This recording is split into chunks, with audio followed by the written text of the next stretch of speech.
বাইরে প্রচণ্ড গরম, থার্মোমিটারে 39 বা 40 ডিগ্রি, কিন্তু হঠাৎ দেখলেন আপনার বাচ্চার নাক দিয়ে জল পড়ছে, হাঁচি দিচ্ছে, কাশি হচ্ছে। তখন বাড়ির সবাই একসঙ্গে বলতে শুরু করেন, আইসক্রিম খেয়েছো, হয়তো ঠান্ডা জল খেয়েছো, বা এসিতে ছিল বলে এরকম হচ্ছে। কিন্তু সত্যিটা কি এগুলোই কারণ, নাকি এর পেছনে এমন কিছু কারণ আছে যেগুলো আমরা প্রতিদিন নিজের অজান্তেই করি? আজকের ভিডিওটি খুব মন দিয়ে দেখবেন, কারণ আমি শুধু কারণ বলবো না, একজন প্রি স্কুল প্রিন্সিপাল হিসাবে আমি প্রতিদিন ছোট ছোট বাচ্চাদের মধ্যে যে বিষয়গুলো দেখি সেগুলো আপনাদের সঙ্গে ভাগ করে নেব। ভিডিওটির শেষের টিপসটি প্রায় প্রতিটি বাবা মায়ের খুবই জানা দরকার। নমস্কার, চাইল্ড গ্রোথ পয়েন্টে আপনাদের সবাইকে স্বাগতম। আমি সবসময় বিশ্বাস করি প্যারেন্টিং মানে শুধু ভালোবাসা নয়, সঠিক তথ্য। অনেক সময় আমরা ভালোবেসেই এমন কিছু ভুল করি যার জন্য বাচ্চারা বারবার অসুস্থ হয়ে পড়ে। চলুন আজ জেনে নেই গরমের মধ্যে কেন বাচ্চাদের ঠান্ডা লাগে এবং কিভাবে আমরা এই সমস্যাটা অনেকটা কমিয়ে দিতে পারি। অনেকেই মনে করেন ঠান্ডা আবহাওয়ার কারণে সর্দি কাশি হয়, কিন্তু আসলে সর্দি কাশির প্রধান কারণ হলো ভাইরাস। এই ভাইরাস গরম, শীত বা বর্ষা যে কোনো সময় ছড়াতে পারে।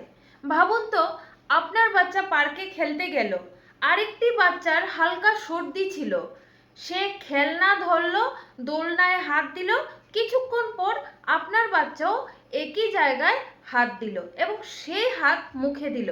খুব সহজেই ভাইরাস শরীরে ঢুকে যেতে পারে। শুধু আবহাওয়াকে দোষ দিয়ে লাভ নেই, বরং হাত ধোয়ার অভ্যাস, পরিষ্কার পরিচ্ছন্ন রাখা এবং অসুস্থ শিশুদের থেকে কিছুটা দূরত্ব বজায় রাখা গুরুত্বপূর্ণ। এবার আসি এসির কথায়। অনেকেই বলেন এসিতেই সমস্যা। আসলে শুধু এসি নয়, সমস্যা হয় যখন শরীরকে বারবার খুব গরম বা খুব ঠান্ডা পরিবেশের মধ্যে যেতে হয়। বাইরে 39 ডিগ্রি আর ঘরের ভিতরে 20 ডিগ্রি। এই দ্রুত পরিবর্তনের সঙ্গে ছোট শিশুর শরীর সহজে মানিয়ে নিতে পারে না। তাই এসি ব্যবহার করুন, কিন্তু 24 টু 26 ডিগ্রির মধ্যে রাখুন। ঘামে ভেজা অবস্থায় সরাসরি ঠান্ডা বাতাসের সামনে একদমই বসাবেন না। এবার আমি স্কুলের একটি অভিজ্ঞতা আপনার সঙ্গে শেয়ার করছি। আমার স্কুলে কিছুদিন আগে সামার ক্যাম্প ছিল, আর এই সামার ক্যাম্পে আমি লক্ষ্য করলাম অনেক বাচ্চারাই না ফল খেতে চায় না, সবজি খেতে চায় না, ডিম দেখলেই মুখটা ঘুরিয়ে নেয়।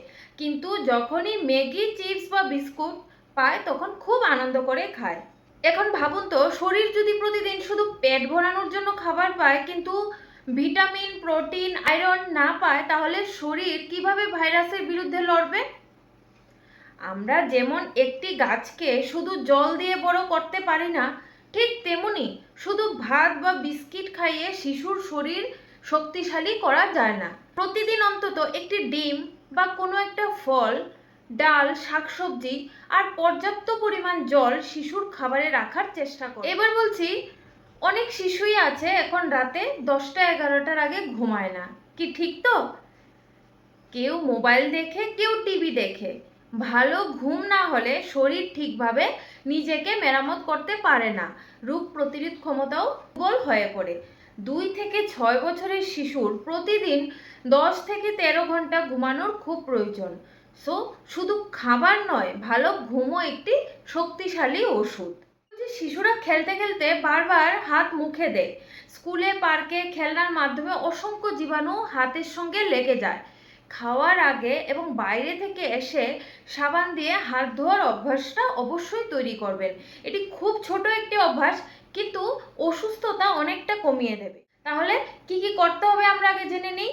প্রথমত, বাচ্চাকে পর্যাপ্ত পরিমাণ জল খাওয়ান।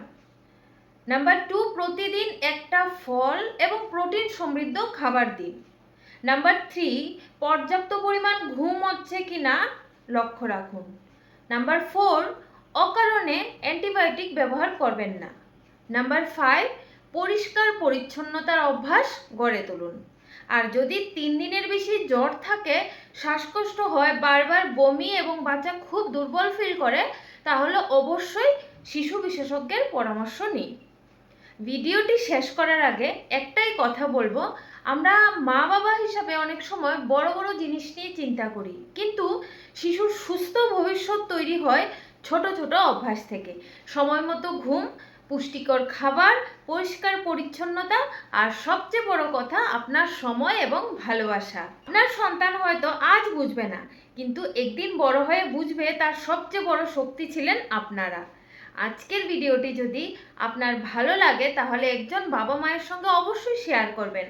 আর এরকম বাস্তব প্যারেন্টিং টিপস পেতে আমার চ্যানেল চাইল্ড গ্রোথ পয়েন্টটিকে সাবস্ক্রাইব করে আমার পরিবারের একজন সদস্য হয়ে যাবেন।